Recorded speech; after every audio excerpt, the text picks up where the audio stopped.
बिस्मिल्लाहिर्रहमानिर्रहीम। Welcome to study with Azlan.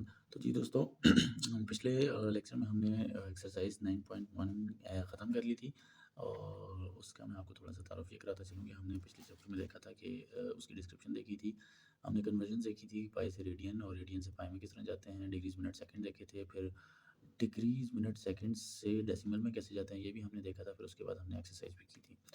तो अभी हम एक्सरसाइज ख़त्म होने के बाद अभी हम 9.2 करेंगे, लेकिन 9.2 को करने के लिए हमारे पास प्री रिक्विजिट्स हैं। हमें कुछ चीज़ें, कुछ टर्मिनोलॉजी समझनी पड़ेंगी और उनके साथ अपने आप को अलाइन करना पड़ेगा। उसमें सबसे पहले क्या आती है? General angle. जनरल एंगल या कोटर्मिनल एंगल्स। आपने देख लिया होगा कोटर्मिनल एंगल्स मतलब क्या कि टर्मिनल साइड दोनों एंगल्स की वही होगी, लेकिन वो दूसरा एंगल होगा। तो इसमें ये कहता है कि there can be many angles with the same initial and terminal sides. लेकिन बहुत सारे एंगल्स इस तरह होंगे जो होंगे तो दो डिफरेंट एंटिटी, लेकिन उनकी टर्मिनल साइड भी, टर्मिनल साइड हमने क्या देखी थी, जो ये वाली आर्म होती है और जो इनिशियल साइड है, ये दोनों सेम हो सकती हैं। These are called coterminal. तो इस तरह के एंगल्स को हम क्या कहेंगे? कोटर्मिनल एंगल्स कहेंगे। Consider an angle P O Q. नीचे उसने एग्जांपल दी है पी ओ क्यू की with initial side O P. O P उसने इनिशियल साइड बताई है एंड टर्मिनल साइड क्या? Q O Q. ठीक है, तो फिर इसने टर्मिनल साइड को इस तरह घुमाया है कि ये वापस इसके बाद गुजरने के बाद वापस इस जगह पर आ गया। देखें, अगर ओ पी हमारे पास इनिशियल साइड है तो ओ क्यू हमारे पास टर्मिनल साइड है, ये आपस में बना रही है थीटा एंगल। तो जब हमने दोबारा इसको रोटेशन दी तो ये हमारे पास थीटा के बाद से, याद रखिएगा पूरी कंप्लीट रोटेशन को हम 2 पाई लिखते हैं। तो हमने इसमें 2 पाई जब ऐड करेंगे, मीटू से कंप्लीट रोटेशन ऐड करेंगे, वापस इधर ये खड़ी हो जाएगी, लेकिन ये एंगल डिफरेंट है और ये एंगल डिफरेंट है अगेन। इसी तरह जब हम इसको तीसरी रोटेशन देंगे तो हमारा ये एंगल डिफरेंट हो जाएगा। तो नीचे यही बात करें, now if the side of O Q comes to its present position, जब ओ क्यू की after one more complete anti clockwise, अच्छा एंटी क्लॉकवाइज हमारा एंगल पॉजिटिव होता है, ये बात याद रखिएगा। Then the P O Q will be pi plus two theta plus 2 pi, ये 1 रेवोल्यूशन के बाद, और अगेन 3 रेवोल्यूशन के बाद क्या हो जाएगा? 2 रेवोल्यूशन के बाद क्या हो जाएगा? 4 पाई हो जाएगा। तो इस हिसाब से हम देखेंगे however if the rotation are made in clockwise. अब क्लॉकवाइज में क्या है? नेगेटिव है। अब हमने 2 पाई माइनस करना है, 2 पाई माइनस करना है, 2 पाई माइनस करना है। माइनस करने के बाद हमारे पास सेम ऊपर की वैल्यू सेम, सिर्फ साइन वर्ड चेंज हो जाएगा हमारे पास। How if the rotation are made in clockwise, अच्छा ये वही बात होगी, पी क्यू विल बी, अच्छा it means that O Q comes to the original position after after every 2 pi radians in positive और नेगेटिव। इसका क्या मतलब हुआ? इसका मतलब ये हुआ, ये जो नीचे वाली लाइन है, सॉरी ये मैं आपको बता दूं, ये जिस पे मैं अंगूठा रख रहा हूँ, इसका मतलब ये हुआ कि जब भी हमारा 2 पाई लाइन, ये जो टर्मिनल साइड है, ये वाली टर्मिनल साइड, ये जब 2 पाई रोटेशन लेगी, ये यानी कि 360 डिग्री रोटेशन लेगी, ये वापस अपनी एग्जैक्ट जगह पर आ जाएगी। तो जनरली हम क्या कहेंगे? In general if angle theta is in degree, अगर डिग्री में हो, पहले हम 2 पाई में देख लेंगे, देन क्या होगा? सिंपली आप 360 को किसी भी नंबर से, लेकिन नंबर क्या हो? एंटीजर हो। एंटीजर में याद रखिएगा पॉइंट्स वाली वैल्यू नहीं आती, 0 के बाद 1 आता है, 1 के बाद 2 आता है। इसी तरह नेगेटिव में जाएंगे, 0 के बाद -1 आएगा, -2 आएगा।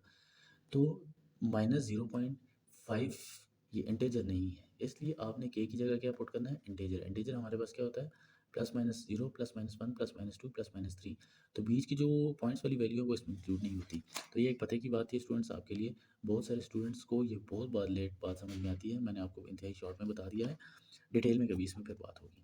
इन जनरल क्या होता है जी? द डिग्री, अच्छा 3.6 के 360 के, अच्छा इन जनरल क्या होता है? If angle theta is in degree, अगर हम डिग्री में जाएंगे तो 0 + 36 के, सॉरी 360 के, वेयर के इज एंगल इज कॉल्ड को टर्मिनल विद थीटा। तो क्या होगा? को टर्मिनल विद थीटा होगा। If the theta is in radian, जब हम रेडियन में करेंगे तो 2 k पाई करेंगे। तो ये भी हमारे पास के, अगेन के हम इंटीजर रखेंगे, इज एंगल को टर्मिनल विद थीटा। तो जनरल एंगल क्या होगा हमारे पास? अगर हम रेडियन में बात करें तो 0 + 2 k पाई। तो हमारे पास ये देख लें, आगे आर्गुमेंट क्या है कि इंटीजर्स हो।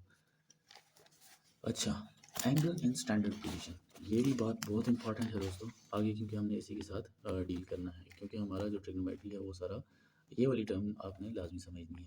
N angle is said to be in standard position if its vertex lies at the origin of rectangular coordinate system. Rectangular coordinate system क्या होता है जी? कार्टेशियन कोऑर्डिनेट सिस्टम होता है। ये जो एक्स वाई वाला हमारे पास सिस्टम होता है, इसको कहते हैं rectangular coordinate system. Coordinate system basically क्या होता है कि हमने 2 पॉइंट्स या 3 पॉइंट्स या मोर देन 3 एंड उनकी लोकेशन फाइंड करनी होती है और उनके दरमियान डिस्टेंसेस फाइंड करने होते हैं, इसलिए कोऑर्डिनेट सिस्टम बहुत ज़रूरी है।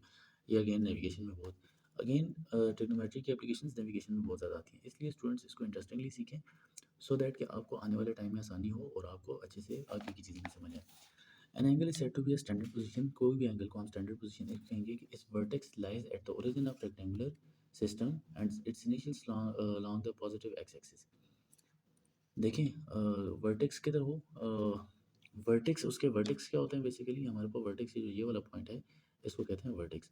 उसका वर्टेक्स किधर हो, ये ना हो कि वर्टेक्स इस जगह पर हो, मतलब ये जो हमारे पास एक्स वाई प्लेन बन रहा है या वाई नेगेटिव एक्स प्लेन बन रहा है उसके किसी और लोकेशन पे हो ओरिजिन पर। वर्टेक्स किधर हो, ओरिजिन पर हो, और उसकी इनिशियल साइड हमेशा किधर हो, पॉजिटिव एक्स एक्सिस पे, तो तब हम इसको कहेंगे कि ये स्टैंडर्ड एंगल है। तो एंगल का स्टैंडर्ड आपने देख लिया क्या हो गया, द फॉलोइंग। अच्छा, ये सेट कब होंगे, जब हमारा टर्म इनिशियल साइड हमारी एक्स एक्सिस पे होगी और टर्मिनल साइड कहीं भी होगी, और इन दोनों का वर्टेक्स हमेशा ओरिजिन पे होगा। ये हमारा स्टैंडर्ड एंगल की निशानी है। An angle in the quadrant if terminal side is in the quadrant in the above. अच्छा, एन एंगल स्टैंडर्ड पोजीशन, ठीक है। अभी अल्फ़ा किस में है जी, अभी इसने एंगल अल्फ़ा रखा हुआ है। अल्फ़ा हमारा फर्स्ट क्वाड्रेंट में है। अच्छा, ये हमारा एक्स वाई जो है ये फर्स्ट क्वाड्रेंट बनेगा, और नेगेटिव एक्स और वाई हमारा सेकंड क्वाड्रेंट बनेगा, और इसी तरह हमने एंटी क्लॉकवाइज ये थर्ड क्वाड्रेंट बनेगा, और इसी तरह ये फोर्थ क्वाड्रेंट बनेगा। ऐसे साफ फेमिलियर हो जाएंगे क्वाड्रेंट के साथ भी। Angle alpha is lies in first quadrant and it's terminal side किस में जी, टर्मिनल साइड भी फर्स्ट क्वाड्रेंट में। अच्छा, sorry, terminal side first quadrant में, इसलिए हम इसको कहेंगे ये फर्स्ट क्वाड्रेंट में, एंगल फर्स्ट क्वाड्रेंट में।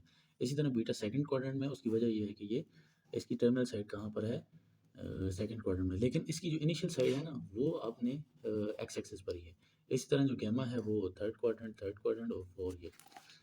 और अगर तो हमारा जो टर्मिनल साइड इनिशियल साइड है वो तो रहे एक्स एक्सिस पर, रहे एक्स एक्सिस पर, लेकिन जो हमारी टर्मिनल साइड है वो आ जाए 90 डिग्री पर या 180 डिग्री पर या 270 पर या 270 पर या 360 पर, तो इसको हम कहेंगे क्वाड्रेंटल एंगल। तो ये स्टूडेंट्स आप याद कर लें कि क्वाड्रेंटल एंगल में और स्टैंडर्ड एंगल में डिफरेंस क्या है, और यही माइट भी आपका एमसीक्यूज बन जाए। तो आज के लिए इतना ही। फिर अगली देखेंगे टेक्नोपैटिक फंक्शंस क्या होते हैं, क्योंकि ये थोड़ा सा आपका लेवल अप होता जाता है, इसलिए आपको टर्मिनोलॉजी ठीक समझने की ज़रूरत है। हाँ, वीडियो पसंद आए तो अगेन मैं आपसे रिक्वेस्ट करूँगा कि आप मेरे चैनल को सब्सक्राइब भी कर लें और शेयर भी कीजिएगा।